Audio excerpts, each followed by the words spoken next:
Hi everyone, my name is Viktor Suha and welcome to my course Managing SQL Server Database Maintenance. I am currently a database developer and DBA at GS Group. Have you seen SQL Server environments where database backups were simply missing?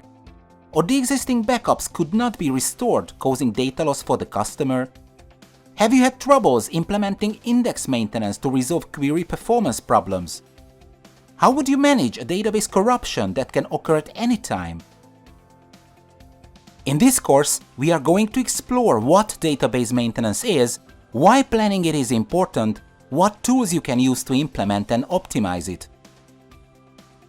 Some of the major topics that we will cover include the importance of database backups, index maintenance, and integrity checks, understanding backup types, recovery models, and restoring backups, implementing and optimizing an index rebuild, reorganize, and statistics update, detecting and managing database corruptions.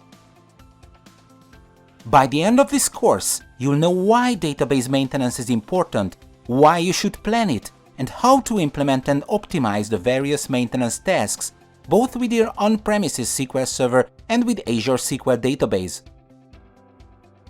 Before beginning the course, you should be familiar with using SQL Server Management Studio to be able to run queries against any version of SQL Server.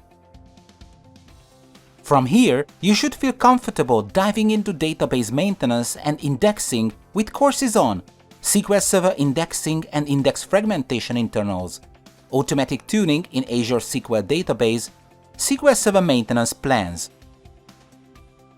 I hope you'll join me on this journey to learn about database maintenance with the Managing SQL Server Database Maintenance course at Pluralsight.